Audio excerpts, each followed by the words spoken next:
সুপ্রভাত বন্ধুরা, শুরু করছি আজ চিন্তনের মুখ্য বার্তা। আজ 6 মার্চ বুধবার। আজকের আন্তর্জাতিক খবর। বেশ কয়েক ঘন্টার জন্য এশিয়া, আমেরিকা, ইউরোপ সহ বিশ্বজুড়ে স্তব্ধ Facebook, Instagram, Messenger, YouTube, Snapchat, TikTok. রাশিয়ার বিরুদ্ধে যুদ্ধের প্রস্তুতি নিচ্ছে জার্মান, ফাঁস করে দিল মস্কো গোয়েন্দা নিউজ। দ্বিতীয়বারের জন্য পাক প্রধানমন্ত্রী হলেন শেহবাজ শরীফ, শুভেচ্ছা বার্তা নরেন্দ্র মোদীর। চাঁদে নামার সময় পাথরে ধাক্কা খেল আমেরিকার ল্যান্ডার, আপাতত নিষ্ক্রিয় নোভা সি। দেশের খবর। লোকসভা ভোটের আগে সুপ্রিম কোর্টে স্বস্তি কংগ্রেসের। কর্ণাটকের উপমুখ্যমন্ত্রী ডি.কে. শিবকুমারের বিরুদ্ধে ইডির আনা আর্থিক তছরূপের সমস্ত মামলা খারিজ করল সুপ্রিম কোর্ট।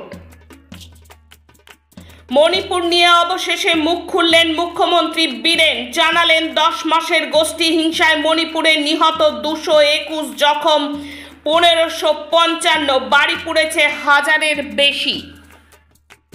দীর্ঘ 10 বছর পর বেকসুর মুক্তি পেলেন দিল্লি বিশ্ববিদ্যালয়ের প্রাক্তন অধ্যাপক সাই বাবা।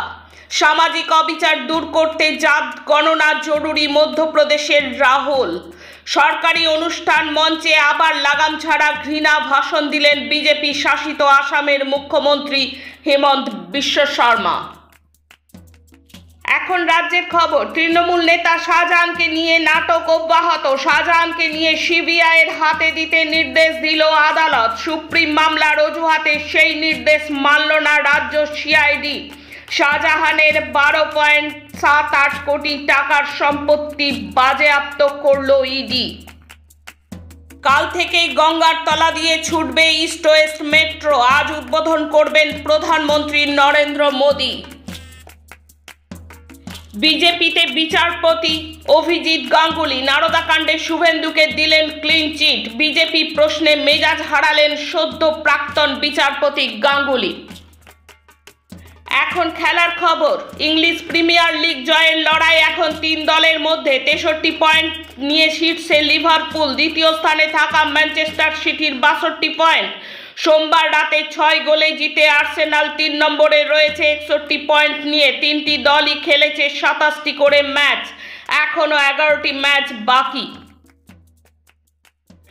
রঞ্জি সেমিতে লড়াই সমানে সমানে। জয়ের জন্য শেষ দিন। মধ্যপ্রদেশ চায় 93 রান, বিদর্ভের 4 উইকেট।